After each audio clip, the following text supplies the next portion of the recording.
வணக்கம். இன்றைய அரசியல் ஆடுகளத்திற்கு உங்கள் அனைவரையும் அன்புடன் வரவேற்கிறோம். இன்றைக்கு முக்கியமான அரசியல் ஆடுகளத்தின் முக்கியமான அரசியல் என்ன அப்படிங்கிறத பார்க்கலாம். இன்றைக்கி பிரதமர் மோடி தமிழ்நாட்டுக்கு வந்திருக்கார், கோயம்புத்தூருக்கு. அதில் தமிழ்நாடு விவசாய வேளாண்மை திட்டம் அதை துவக்கி வைப்பதற்காக பிரதமர் கோயம்புத்தூருக்கு வந்திருக்கார். அப்போ ஒரு பிரதமர் வந்திருக்கும்போது அவரை நம்ம எதிர்க்கட்சியை சேர்ந்தவங்க நம்ம பாஜகவுக்கு நமக்கு எதிர்ப்பானது, அதனால் மோடியை நம்ம வரவேற்க போகக்கூடாதுன்னு நினைக்கக்கூடாது. ஏன்னா மோடி ஒரு பாஜகவின் தலைவராக இங்கே வரல, ஒரு நாட்டின் பிரதமராக வந்திருக்கார். அப்போ ஸ்டாலின் அவர்கள் அவரை வரவேற்க போகலை. இதுக்கு முன்னாடி பிரதமர் வந்த பழைய இதுங்கள்லையும் தமிழ்நாட்டுக்கு வந்த போதெல்லாம் ஸ்டாலின் மந்திரி யாரையாச்சும் அனுப்பிடுறாரு ஒழிய அவர் வரவேற்க போகவில்லை. தமிழிசை சவுந்தரராஜன் கூட இன்றைக்கி இதை பற்றி பேசியிருக்காங்க.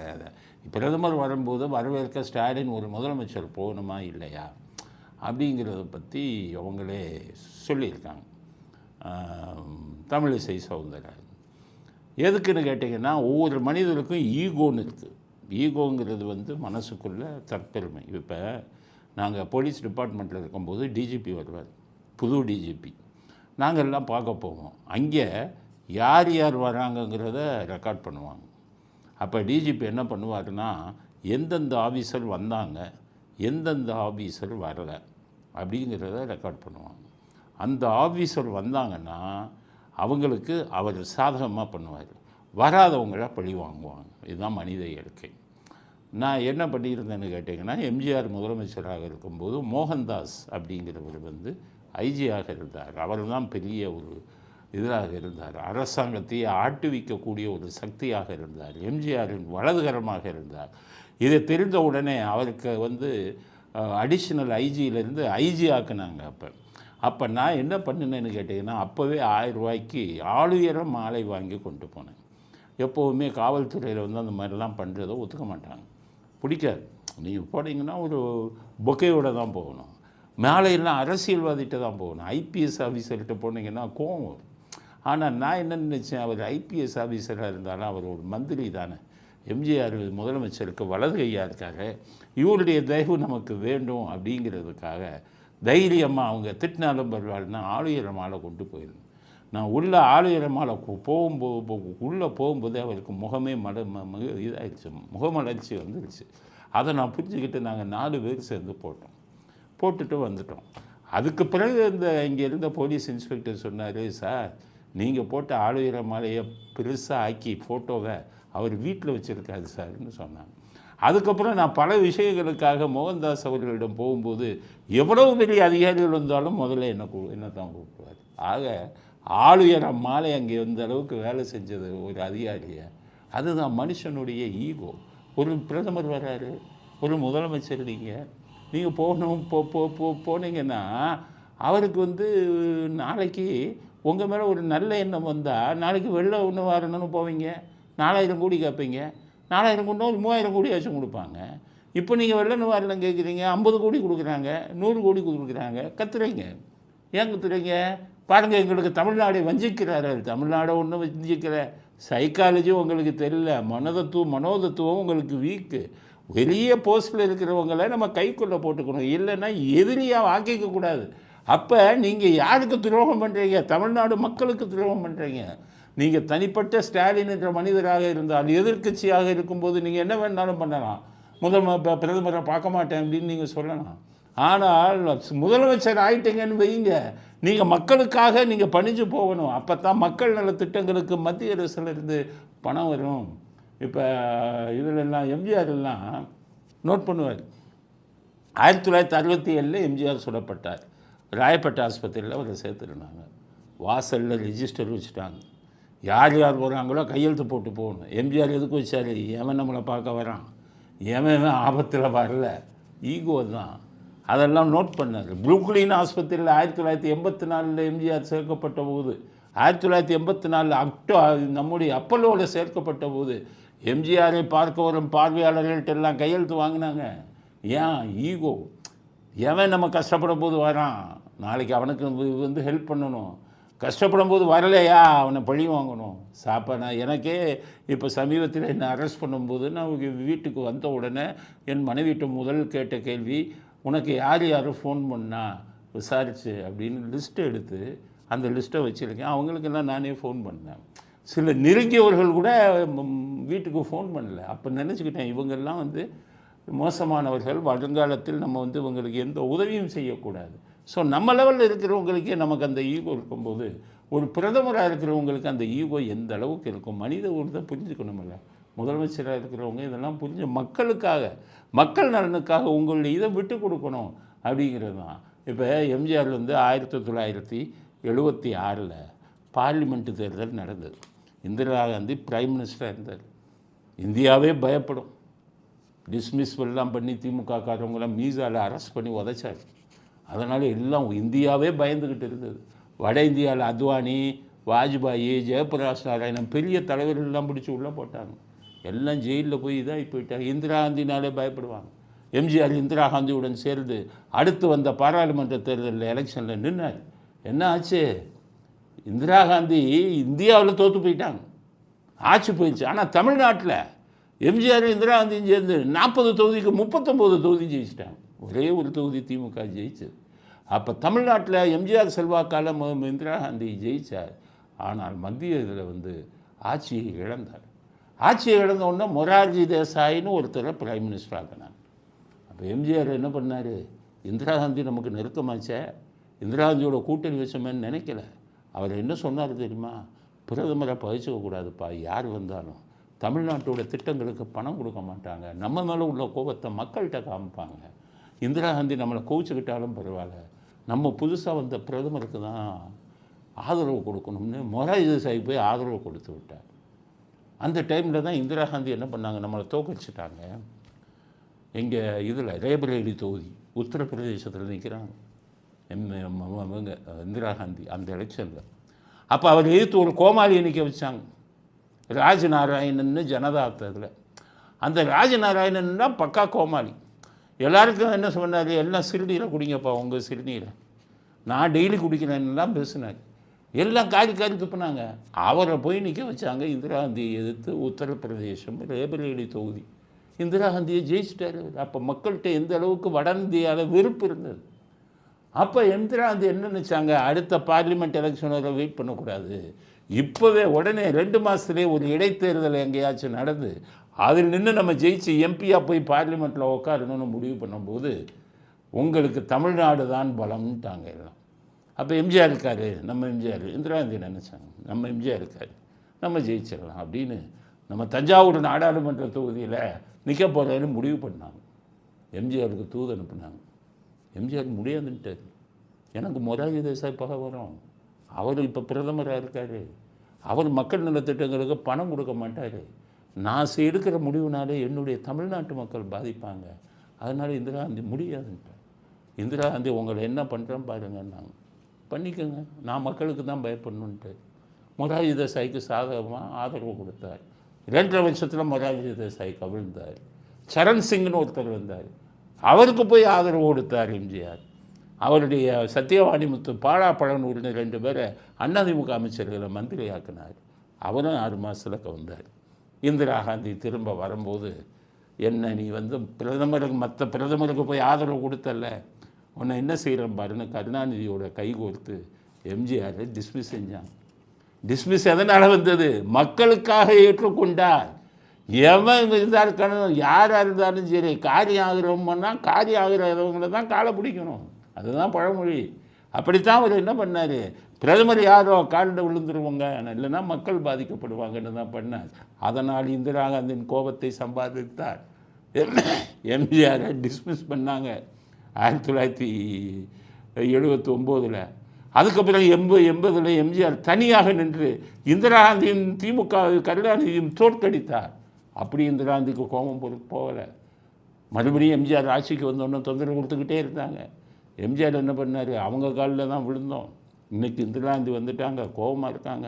அவங்க எவ்வளோ கோபமாக இருந்தாலும் அவங்க கோபத்தை குறைச்சி அவங்ககிட்ட நல்ல உறவை வளர்த்துக்குவோம், அப்போ தான் தமிழ்நாடு மக்கள் வந்து நல்ல திட்டங்களை செய்யலாம், பண உதவி கிடைக்கும்னு இந்திரா காந்திகிட்ட மென்மையான போக்கை கடைப்பிடிச்சு இந்திரா காந்தி கோபத்தை தணித்து மதுரையில் அதிமுக மாநாடுன்னு பெருசாக உருவாக்கி நடத்தி அதுக்கு இந்திரா காந்தியை போய் நீங்கள் தான் வரணும்னா, அப்போ அதிமுக மாநாடுக்கு இந்திரா காந்தி வராங்க.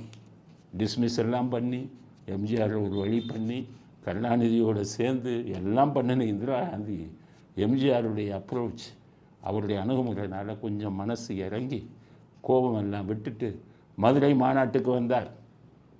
5 லட்சம் பேர் கூட்டினாங்க. அப்போ இது இந்த 200 100 500 கொடுத்து கொண்டு கூட்டம் ஒரிஜினல் 500 பேர் வந்து 5 லட்சம் பேருக்கு மேலே வந்து 5 லட்சம் டு 10 லட்சம் பேர் மதுரை தமுக்கம் மைதானமே திணறிச்சு. அது 10 லட்சம் பேர் பிடிக்கும். அப்போ பிடிக்கும்போது அந்த கூட்டத்தை எம்ஜிஆர் இந்திரா காந்தி பார்க்குறாங்க. அப்போ என்ன பண்ணாங்க, அப்படியே மனம் மாறி அவங்க பேசுகிறதுக்கு முன்னாடி எம்ஜிஆரை கூப்பிட்டு பக்கத்தில் நிற்க வச்சு அவரை கையை உயர்த்தி பிடிச்சார். 10 லட்சம் பேர் கைதட்டினான், விசில் அடித்தான். இந்திரா காந்தி அரண்டு போயிட்டாங்க. இவ்வளோ பெரிய மக்கள் செல்வாக்கு இருக்க, இவர் கோபத்தை வந்து நம்ம விட்டுறணும்ட்டு அதுக்கப்புறம் தமிழ்நாடு திட்டங்களுக்கு நிறையா பணம் கொடுத்தார். எம்ஜிஆர் வந்து அவர் மாற்றினார். எம்ஜிஆர் திடீர்னு உடல்நிலை சரியில்லை.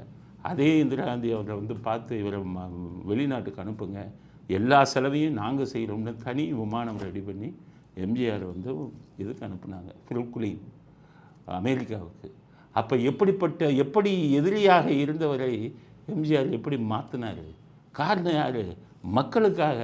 நம்ம கோபத்தை காட்டினோம்னா மக்களுக்கு கஷ்டப்படுவாங்க. ஜெயலலிதா அவ்வளவுதானவங்க. மன்மோகன் சிங் வந்தால் கூட இவங்க போய் வரவேற்க போவாங்க ஏர்போர்ட்டு. இதெல்லாம் காமிக்க மாட்டாங்க. அது மாதிரி இருக்கும்போது ஸ்டாலின் ஒரு முதலமைச்சருக்கு நான் சொல்கிறது, நீங்கள் ராகுல் காந்தியோடலாம் கை கோக்குறீங்க, எதிர்கட்சியோட கை கோக்குறீங்க. பிரதமர் வரும்போது நீங்கள் போய் நிற்கணும், நீங்கள் போய் வந்து அவருக்கு வந்து மரியாதை கொடுத்து நிற்கணும். அப்போ தான் உங்கள் திட்டங்கள்னு போகும்போது அவருக்கு கொஞ்சம் மனசு இது வந்து உங்களுக்கு இது கொடுப்பாங்க. நிர்மலா சீதாராமன்லாம் போய் சந்திக்கிறீங்க, உங்கள் சொந்த பிரச்சனைங்கும்போது ஏர்போர்ட்டில் போகிறீங்க, இங்கே சந்திக்கிறீங்க ரகசியமாக. ஆனால் நாட்டு பிரச்சனை வந்து நீங்கள் தீர்க்கணும்னா முதல்ல பிரதமரை நீங்கள் கையில் வச்சுக்கணும். அதனால் தமிழிசை சவுந்தரராஜன் சொல்கிறபடி அவங்க சொல்லக்கூடிய ஆங்கிள் வேறு. ஏன்னா அவங்க பாஜகவோட சேர்ந்தவங்க.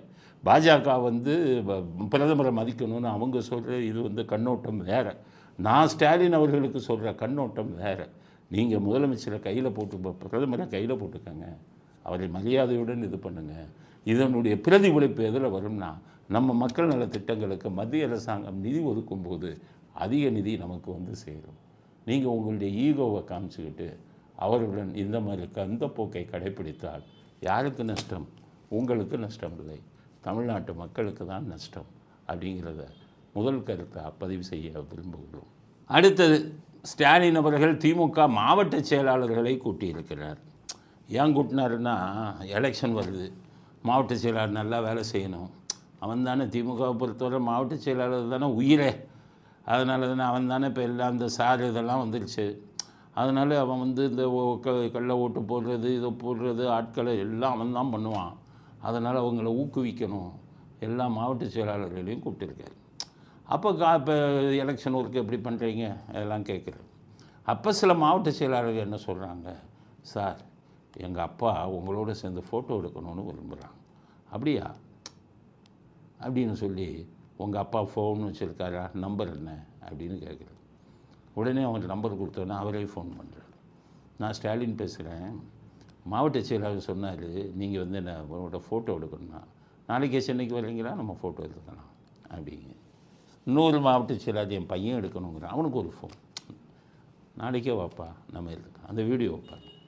ஹலோ, நான் ஸ்டாலின் பேசுகிறேன். உங்கள் மகன் செயலாளர் இருக்கிற ஆலங்குளம் தெற்கு ஒன்றிய செயலாளர் சிவகுமார் வந்திருக்காரு, இங்கே பேசிகிட்டு இருக்கோம். நீங்கள் ஃபோட்டோ எடுத்துன்னு சொன்னீங்களாமே என் கூட, நாளைக்கு வரீங்களா அலுவலகத்துக்கு?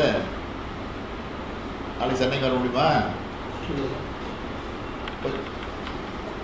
கொஞ்சம் இருங்க, உங்கள் மகன் பேசுகிறாரு, மகன்கிட்ட கொடுக்குறேன், மகன்கிட்ட சிவகுமார்கிட்ட கொடுக்குறேன், பேசுகிறேன். யார் வருவீங்க? ஸோ இந்த வீடியோவில் நம்ம என்ன சொல்லணும்னா, ஈஸி அக்சசபிலிட்டின்னு ஆங்கிலத்தில் சொல்லுவாங்க. அதாவது இவங்களோட கட்சிக்காரவங்களோட இவங்களோடனா அணுகுமுறை உங்களை வந்து தலைவர்களை ஈஸியாக பார்க்குற இது வந்து இருக்கணும், பார்க்குற தூரத்தில் இருக்கணும். பல பெரிய தலைவர்கள் எல்லாம் நீங்கள் பார்க்க முடியாது, அவங்க ஃபோன் நம்பரே தெரியாது. நீங்கள் ஃபோன் வச்சிங்கன்னா அந்த நம்பரே எடுக்கவே மாட்டாங்க. வாட்ஸ்அப் அனுப்புனீங்கன்னா பதிலே வராது. பெரிய தலைவர்கள்லாம் அப்படி தான். அண்ணாதுரையெல்லாம் ரொம்ப சிம்பிளாக இருந்தது. கருணாநிதி அவர்கள் கூட பார்த்தீங்கன்னா அந்த சாயங்கால நேரத்தில் அண்ணா அறிவாலயத்தில் ஃப்ரீயாக இருப்பார், யார் வந்தாலும் பார்ப்பார். இப்போ எம்ஜிஆர்லாம் அவ்வளோ ஈஸியாக பார்க்க முடியாது, ஜெயலலிதா அவர்கள்லாம் அவ்வளோ ஈஸியாக பார்க்க முடியாது. ஆனால் ஸ்டாலின் அவர்கள் வந்து அவங்க கட்சிக்காரவங்களை உடனே பேசி ஃபோனில் எல்லாம் பேசுகிறாரு அப்படிங்கிறது நல்ல விஷயம். ஆனால் இதில் என்னென்னா, எலெக்ஷன் வரும்போது மட்டும் இப்படி இருக்கிறாரு ஸ்டாலின். சாதாரண நேரத்தில் இப்படி பேசுனா அவருக்கு உண்மையிலே நம்ம பாடுறோம். ஆனால் எலெக்ஷன் டைமில் பேசுனா என்ன அர்த்தம்? அவங்களால காரியம் சாதிக்கணும், அதுக்காக நீங்கள் வந்து அவங்கள இது பண்ணுறதுக்காக பேசுகிறீங்களோன்னு மக்களுக்கு வந்து ஒரு சந்தேகம் வரும்ல. அதனால் ஸ்டாலின் அவர்களை நீங்கள் ஒரு முதலமைச்சராக இருந்தும் கட்சிக்கு தலைவராக இருந்தும் உங்கள் தொண்டர்களின் குடும்பத்தினரை நேரடியாக ஃபோனில் பேசி அவங்களுக்கு வந்து ஃபோட்டோ எடுத்துக்கோங்கன்னு சொல்கிறது வந்து நல்ல விஷயம். இதை தொடருங்க. ஆனால் எல்லா நேரத்திலும் தொடருங்கள். எலெக்ஷன் ஸ்டண்ட்டுக்காக மட்டும் இதை தொடர்ந்தீங்கன்னா அப்போ எல்லோரும் எலெக்ஷனுக்காக நீங்கள் பண்ணுறீங்க அப்படின்னு தான் நினைப்பாங்க. அதனால் எல்லா நேரத்திலும் ஸ்டாலின் இதே மாதிரி இருந்தால் நாம் வரவேற்போம். எலெக்ஷனுக்கு நேரத்தில் மட்டும் நீங்கள் இப்படி இருந்தீங்கன்னா அது வந்து அரசியலுக்காக செய்யக்கூடிய நடிப்போ அப்படிங்கிறக்காக இதுக்கு சந்தேகம் எல்லோருக்கும் வந்துவிடும் அப்படிங்கிறத அடுத்த கட்ட கருத்தாக பதிவு செய்ய விரும்புகிறோம். அடுத்தது இந்த கோவை மதுரை மெட்ரோ திட்டம். அதில் நம்ம ஆளுங்க அரசியல்வாதிகள் பண்ணுற வேலை இருக்க சூழ்ச்சி எல்லாத்துலேயும். அதாவது கொஞ்சம் ஏமாந்தீங்கன்னா முட்டாளாக்கிடுவாங்க எல்லோரும். இப்போ கோயம்புத்தூருக்கும் மதுரைக்கும் மெட்ரோ இது ரயில் கொண்டு வரணும்னு ஒரு திட்டம் ரொம்ப நாள் மத்திய அரசாங்கத்தில் நிலுவை இருக்குது. அப்போ அந்த திட்டம் இருக்கும்போது இப்போ என்ன பண்ணுறாங்க, மெட்ரோ நிர்வாகம் அங்கேருந்து ஒரு அறிக்கை அனுப்புகிறாங்க. உடனே இவங்க எல்லாம் சேர்ந்து மெட்ரோ மதுரை மெட்ரோவுக்கு வந்து அனுமதி கொடுக்க மாட்டேன்னு சொல்லிட்டாங்க, கோயம்புத்தூர் மெட்ரோவுக்கு அனுமதி கொடுக்க மாட்டேன்னு சொல்லிட்டாங்கன்னு புரளியை கிளப்பி நம்மளை மாதிரி ஆளுங்களெல்லாம் முட்டாளாக்கி எல்லா திமுக கூட்டணி கட்சி பூரா அதுக்கு வரோம். என்னென்னா வந்து முடியாதுன்ட்டாங்க, கோயம்புத்தூருக்கு மெட்ரோ முடியாதுன்ட்டாங்க, மதுரைக்கு மெட்ரோ முடியாதுன்ட்டாங்க. அதனால எல்லாம் என்ன நினைப்பான், கோயம்புத்தூரில் இருக்கிறான், ஏன் நமக்கு சென்னைக்கு இருக்கும்போது நமக்கு மட்டும் ஏன் மெட்ரோ ரயில் இல்லை, இப்போ பாஜக படு மோசம் அப்படின்ட்டு எலெக்ஷனில் மாற்றி ஓடி போடுவானாம். மதுரையில் இருக்கிறவங்க என்ன நினைப்பாங்க, என்னடா இது பாஜக அப்படி பண்ணுறாங்க, பழி வாங்குறாங்க, மதுரையை ஏன் பழி வாங்கணும் அப்படின்னு நினைப்பாங்களாம். ஆனால் பொய்யை எத்தனை நாளைக்கும் அவுத்து விட்டுட்டு இருப்பாங்க. பூரா சமூக வலைதளங்களில் பார்த்தீங்கன்னா பொய்யா சொல்லி இப்போ பாஜக கருத்து இது பண்ணிட்டு முடியாதுன்ட்டாங்கன்னு ஒன்று. இன்றைக்கி மெட்ரோ நிர்வாகம் அறிக்கை வர்றாங்க, நாங்கள் எங்கேப்பா முடியாதுன்னோம், நாங்கள் முடியாதுங்களையே. போக்குவரத்து ஆய்வு திட்டத்தோட இது கேட்டிருக்கோம், நகல் கேட்டிருக்கோம். அதாவது மெட்ரோ வந்ததுன்னா போக்குவரத்து எப்படி இருக்கணும், மற்ற போக்குவரத்துகள், அதற்கான ஆய்வு அறிக்கை ரெடி பண்ணியிருக்கீங்களா, அதை அனுப்புங்க, அப்போ தான் நாங்கள் வந்து இதுக்கு இது கொடுக்க முடியும் அப்படின்னு கேட்டிருக்காங்க. அதாவது ஒரு விளக்கம் கேட்டிருக்காங்க. உடனே என்ன சொல்லிட்டான் அவன், இவங்க எல்லாம் போச்சு, ரெண்டையும் ரத்து பண்ணிட்டாங்கங்கிறான். அதுக்கடுத்தது என்ன சொல்கிறாங்க, 20 லட்சத்துக்கு கீழே இருக்கிறவங்களுக்கு மெட்ரோ ரயில் இல்லை அப்படின்னு சொல்லிட்டாங்க அப்படின்னு. அப்படி ஒரு பொய். இந்த பொய் புரட்டிலேயே வந்து இவர்கள் உருண்டு இது பண்ணாங்க, அதுலேயே நனைஞ்சு அதிலேயே இது பண்ணி இப்போ அனுபவப்பட்டவங்க இப்படி பொய்யா கிளப்பி விடுறது. அதனால் என்ன பண்ணாங்கன்னா, இப்போ மெட்ரோ நிர்வாகம் என்ன சொல்லியிருக்காங்க, எப்பா மதுரையிலே 20 லட்சம் பேருக்கும் குறைவாக இருக்காங்க, அதனால் முடியாதுன்னு சொன்னனா, எப்பா டெல்லிக்கு பக்கத்தில் ஆக்ராங்கிற ஒரு ஊர் இருக்குது, அதில் 20க்கும் கீழே 15 லட்சம் பேர் இருந்தான், அங்கெல்லாம் மெட்ரோ கொடுத்துருக்கோமே. கோயம்புத்தூரில் 20 லட்சத்துக்கு கீழே இருக்குன்னா நாங்கள் வந்து தள்ளுபடி பண்ணிட்டோம், ரத்து பண்ணிட்டோம். அங்கே வந்துக்கிட்டு இதை விட கம்மியாக இருக்கிற வட இந்தியாவில் ஊர்களுக்கு கொடுத்துருக்கோமே. ஸோ கோயம்புத்தூருக்கும் மதுரைக்கும் நாங்கள் இல்லைன்னு சொல்லலை, மெட்ரோ விளக்கம் தான் கேட்டிருக்கோம் அப்படின்னு விளக்கத்தை வந்து இது கொடுத்துருக்காங்க, ஒரு பெரிய விளக்கம் கொடுத்துருக்காங்க.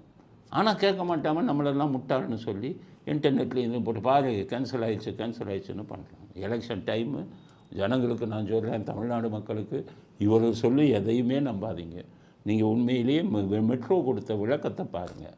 அதில் வந்து மதுரைக்கும் கோயம்புத்தூருக்கும் மெட்ரோ இது கொடுக்க மாட்டேன்னு சொல்லலை, விளக்கம் தான் கேட்டிருக்காங்க. இந்த விளக்கத்தை உங்கள் ஒழுங்காக சீக்கிரம் கொடுத்தாங்கன்னா இது வந்து நிச்சயம் கோயம்புத்தூருக்கும் மதுரைக்கும் மெட்ரோ ரயில் வருவதற்கு சாத்தியக்கூறுகள் உள்ளன அப்படிங்கிறத புரிஞ்சுக்கங்க. எலெக்ஷன் டைமில் பொய்யா பேசுவாங்க, அதை நம்பிடாதீங்க அப்படிங்கிற கருத்தை இந்த மெட்ரோ விஷயத்தில். ஏன்னா அந்த மெட்ரோ விஷயந்தான் ட்ரெண்ட் ஆகிருக்கு, இப்போ எல்லா இடமும் அதுதான் வருது. அந்த மெட்ரோ விஷயத்தில் உண்மை மக்களுக்கு தெரியணுங்கிறதுக்காக இந்த கருத்தை அடுத்த கருத்தாக பதிவு செய்ய விரும்புகிறோம். அடுத்தது சார் விஷயம். தினமும் சாரை பற்றி ஏதாச்சும் ஒரு செய்தி சொல்லணும் அப்படின்னு நினைக்கிறோம். ஏன்னா மக்களுக்கு வந்து விளக்கம் கொடுக்கணும். இதை ஊரை ஏமாற்றிக்கிட்டு இருக்காங்க. போராட்டம், சாரில் குழப்பங்கள் எல்லாம் பண்ணி குழப்பம்னு இந்த பக்கம் சொல்லிட்டு திமுககாரங்க என்ன பண்ணுறான், அந்த சார் ஃபார்மை எடுத்து வீடு வீடாக அந்த இவங்களோட போய் தேர்தல் அதிகாரியோட போய் இவனுக்கு வேண்டிய திமுககாரங்க இவங்களுக்கு வேண்டிய ஒவ்வொரு வீட்டையும் ஃபில்லப் பண்ணி வாக்காளர் பட்டியலில் சேர்க்குறான். இவ்வளோ குழப்பம்னு வெளியில் சொல்லிட்டு இவன் காரியத்தை சாதிச்சுக்கிட்டு இருக்கான். அப்போ பார்த்தீங்கன்னா திமுகவுக்கு ஆதரவான வாக்காளர்கள் அத்தனை பேரையும் சாரில் ஃபில்லப் பண்ணி சேர்த்துட்டான். இன்னும் சில பேர்லாம் அவங்க தான் அந்த தெருவில் இருக்கிறவனெல்லாம் என்னமோ அவனுக்கு மாமன் மச்சா மாதிரி அங்கே போகிறான். என்னவா யாருன்னே தெரியாது. உங்கள் அரசாங்கத்து மேலே எல்லாருமே அதிருப்தியாக இருக்காங்க. ஆனால் ஒவ்வொரு வீட்டுக்கும் போகிறாங்க, ரொம்ப வேண்டியவங்க மாதிரி என்னவா அப்படின்ட்டு அவங்கள சார்றதுல இவங்களே ஃபில்லப் பண்ணி கொடுக்குறாங்க. எதிர்க்கட்சி ஒரு ஆளை காணும். எதிர்க்கட்சி உன் கட்சிக்கு வேண்டியவனை சார் ஃபார்மை ஃபில்லப் பண்ணி கொடுக்க ஆள் இருக்கானான்னு கேட்டால் ஆளை காணாமல் தவக்கையிலும் இல்லை, அதிமுகவில் இல்லை, பிஜேபியிலையும் இல்லை. திமுக தொண்டர்கள் வேலை செய்கிற அளவுக்கு எதிர்க்கட்சி தொண்டர்கள் வேலை செய்யலை. அப்போ என்ன அர்த்தம்? நீங்கள் வந்து சரியாக வேலை செய்யலை, சார் இதை வந்து சரியாக நீங்கள் ஃபில்லப் பண்ணலை. அவன் வந்து பக்காவாக திமுகவுக்கு ஆதரவான வாக்குகள் எல்லாம் ஃபில்லப் பண்ணி இப்போ இது பண்ணிக்கிட்டு இருக்கான். வெளியில் இந்த பக்கம் திட்டிக்கிட்டும் இருக்கான். இப்போ திருமாவளவன் சொல்லியிருக்காரு இன்றைக்கி, அது திமுக அது பாஜகவும் தேர்தல் ஆணையமும் சார் மூலம் சதி செய்கிறது அப்படிங்கிறான். சரி, சதி செய்கிறதுங்கிறாங்கல்ல. சமீபத்தில் தான் பீகாரில் தேர்தல் நடந்தது. பீகாரில் மொத்த வாக்காளர்கள் எவ்வளோ தெரியுமா? 7,90,00,000. தமிழ்நாட்டில் 6,40,00,000. அதிலே பாதி ஒரு பகுதியை காலி பண்ணணும். பீகாரில் 7,90,00,000. உடனடியாக 65 லட்சம் பேர் வாக்காளர் பட்டியலேருந்து நீக்கியிருக்காங்க. காரணம் அங்கே பாஜகவை தான் ஆளுங்கட்சி கரெக்டாக வேலையை முடித்தாங்க. 65 லட்சம். பீகாரில் இப்போ தோற்று போச்சு எதிர்கட்சி. எந்த ஒரு எதிர்கட்சியாவது சாரில் நடந்த தில்லுமுள்ளால் நாங்கள் தோற்றோம், சாரில் இத்தனை வாக்காளர்கள் பேர் விட்டு போச்சு அப்படின்னு யாராச்சும் சொல்லியிருக்காங்களா? பிரசாந்த் கிஷோர் என்ன சொல்கிறாரு? பெண்களுக்கு 10,000 கொடுத்தாங்க, அதனால தான் ஜெயிச்சாங்கன்னு சொல்கிறாரு. தேஜஸ் யாதவ் சாரை பற்றி பேசலை, 65 லட்சம் வாக்காளர்களை எடுத்தோம் அதனால தான் தோத்தோன்னு சொல்லலை. அப்போ வேறு மாநிலங்களில் இருக்கக்கூடிய எதிர்கட்சிகள்னால் சார் மூலம் எதுவும் தில்லுமுள்ளு நடந்தது, தப்பு நடந்ததுன்னு சொல்லலை. நம்ம ஸ்டேட்டில் மட்டும் அதை சொல்கிறான். ஏன்னா இங்கே இருக்கக்கூடிய 65 லட்சத்துலேருந்து 1 கோடி வாக்காளர்களின் வாக்குகளை போட்டுக்கிட்டு இருந்தாங்க, அதை வச்சு ஜெயிச்சுக்கிட்டு இருந்தாங்க. அதனால் என்ன பண்ணுறாங்கன்னா இப்போ புரளியை கிளப்பி விட்டு சார் மோசம்னு ஒரு பக்கம் சொல்லிவிட்டு இந்த பக்கம் சார் ஃபார்மை ஃபில்லப் பண்ணி திமுக காரனெல்லாம் வாக்காளர்கள் கரெக்டாக சேர்த்துட்டு இந்த மாதிரி பண்ணிக்கிட்டு இருக்காங்க, ரெட்டை வேஷம். அதனால தான் சீமானே சொன்னார், என்னப்பா சாருக்கு எதிர்ப்பாக பேசுகிறீங்க திமுக, ஆனால் பார்த்தீங்கன்னா சார் ஃபார்மை நீங்கள் தான் முதல்ல போய் ஃபில்லப் பண்ணி கொடுக்குறீங்களே, நிரப்பி கொடுக்குறீங்களே அப்படின்னு சொல்கிறாங்க. அதனால் சார் இதில் மறுபடியும் இதை கிளப்பி விடுறாங்க. இது ஒன்றும் பாஜக சதியும் இல்லை, இது ஒன்றும் தேர்தல் கமிஷன் சதியும் இல்லை. திருமாவளவன் சொல்கிறபடி தேர்தல் கமிஷன் ஒவ்வொரு முறையும் இதை வந்து நடைமுறைப்படுத்துகிறாங்க. சொன்னபடி ஜவஹர்லால் நேருலேருந்து, இந்திரா காந்தியிலேருந்து, வாஜ்பாயிலிருந்து நடைமுறைப்படுத்தப்பட்ட திட்டம். இப்போ அதுக்கு ஒரு பேர் வச்சுருக்காங்க. அந்த பேர் வந்து தான் அந்த பேருடைய ஷார்ட் ஃபார்ம் வந்து சுருக்கமாக சாருன்னு சொல்கிறது. அதை தவிர இது ஏற்கனவே அமுல்படுத்தப்பட்ட திட்டம். அதனால் தமிழ்நாடு மக்களுக்கு சொல்கிறேன், சார் ஃபார்மில் அவங்க கேட்குறதெல்லாம் ஃபில்லப் பண்ணி கொடுத்து எல்லோரும் வாக்காளர்களாகுங்க. தாவைக்கா தொண்டர்களுக்கெல்லாம் சொல்கிறேன், சின்ன பசங்களுக்கெல்லாம் சொல்கிறேன், வீட்டில் உட்காந்துட்டு இருக்காதீங்க. நீங்கள் உங்கள் அப்பா அம்மா குடும்பத்தை பூரா சார் இதில் வாக்காளர்களாக மாற்றுங்கள். அதிமுக பாஜக தொண்டர்களுக்கெல்லாம் சொல்கிறேன், உங்கள் குடும்பத்தை பூரா கஷ்டப்பட்டு லீவ் போட்டாச்சு அந்த ஃபார்மை ஃபில்லப் பண்ணி கொடுத்து எவ்வளவு ஓட்டுக்களை நீங்கள் வந்து வாக்காளர்கள் பட்டியலில் சேர்க்க முடியுமோ அதை சேருங்க. இல்லைன்னா அப்போ உங்களுக்கு செல்வாக்கு இருந்தும் ஜெயிக்க முடியாமல் போய்விடும் அப்படிங்கிறது வந்து இன்னைக்கு சார் சம்மந்தப்பட்ட விஷயத்தில் நம்ம கருத்தாக பதிவு செய்ய விரும்புகிறோம். அடுத்தது கவர்னர். அவர் எங்கே ஒரு மீட்டிங் போனாலுமே உண்மையை பேசிப்படுறார். அவர் இன்றைக்கி என்ன சொல்லிட்டாரு, தமிழ்நாட்டில் ஆராய்ச்சி படிப்பின் தரம் குறைந்து விட்டதுன்ட்டார். எல்லாம் கொதித்து எழுந்துட்டாங்க திமுககாரங்க. மந்திரி அன்பில் மகேஷ்லாம் கோபம் வந்துச்சு. என்ன ஆராய்ச்சி படிப்பின் தரம் குறைஞ்சிருச்சா எங்கள் ஆட்சியில், எப்படி சொல்கிறீங்கன்னு கேட்குறேன். இப்போ தமிழ்நாட்டு மக்களுக்கு ஒரு விளக்கம் கொடுக்கணும். அதான் ஆராய்ச்சி படிப்புனா என்ன தெரியுமா?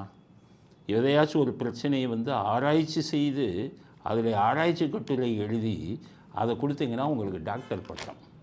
அது மட்டும் இல்லாமல் பிஹெச்டின்னு பட்டம் கொடுப்பான், டாக்டர்னு கொடுப்போம். நீங்கள் டாக்டர்னு போட்டுக்கலாம். இது வந்து ஆராய்ச்சி படிப்பை படித்தவர்கள் போடுற டாக்டர். அந்த காலத்துலலாம் ஆராய்ச்சி படிப்பில் டாக்டர்னு போட்டாலே ரொம்ப மரியாதை கொடுப்பாங்க. ஆராய்ச்சி படிப்பு படித்து வாங்கினவன்ப்பா, அது படித்து முடிக்க எவ்வளோ நாள் ஆகும்? ஆராய்ச்சி 3 வருஷத்துலேருந்து 5 வருஷம். அதுவும் தினமும் கிட்டத்தட்ட ஒரு நாளைக்கு 12 மணி நேரம் 15 மணி நேரம் அதில் ஆராய்ச்சி செஞ்சு கட்டுரை எழுதி அதெல்லாம் இது பண்ணி நிறைய பேர் போய் பேட்டி கண்டு அவங்க கருத்துக்களை எல்லாம் வச்சு அந்த ஒரு இதை நிரூபிப்பாங்க. அதுதான் ஆராய்ச்சி கிட்ட ரொம்ப இதுவாக இருக்குது.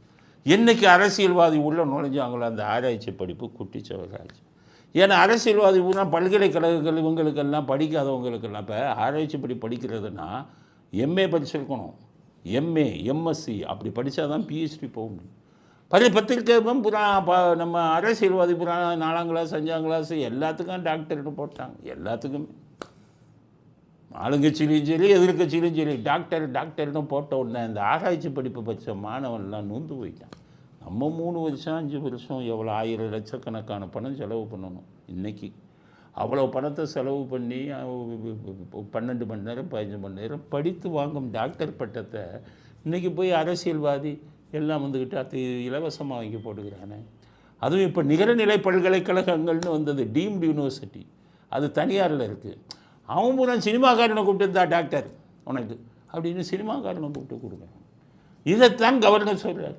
தமிழ்நாட்டில் ஆராய்ச்சி படிப்பின் தரம் குறைந்து விட்டது. காரணம் படிக்காதவன் எல்லாருமே வந்துக்கிட்டு ஆராய்ச்சி படிப்பில் போய் டாக்டர்னு வாங்கிடுறான். அந்த அர்த்தத்தில் சொன்னார். அவ்வளோ பேத்துக்கும் கோபம் வந்துச்சு. அதனால் நான் தமிழ்நாட்டு மக்கள் எல்லா தலைவர்களுக்கும் சொல்கிறேன், அரசியல் தலைவர்கள் சினிமாக்காரன் எல்லாத்துக்குமே சொல்கிறேன், யாராச்சும் டாக்டர் பட்டம் கொடுத்து ஆராய்ச்சி இது கொடுத்தா நம்ம வாங்காதீங்க. அது கேவலம். அதெல்லாம் படித்தவனுக்குரிய பட்டம். 3 வருஷம் 5 வருஷம் ஆராய்ச்சி செஞ்சு கஷ்டப்பட்டு படிக்கிறான்.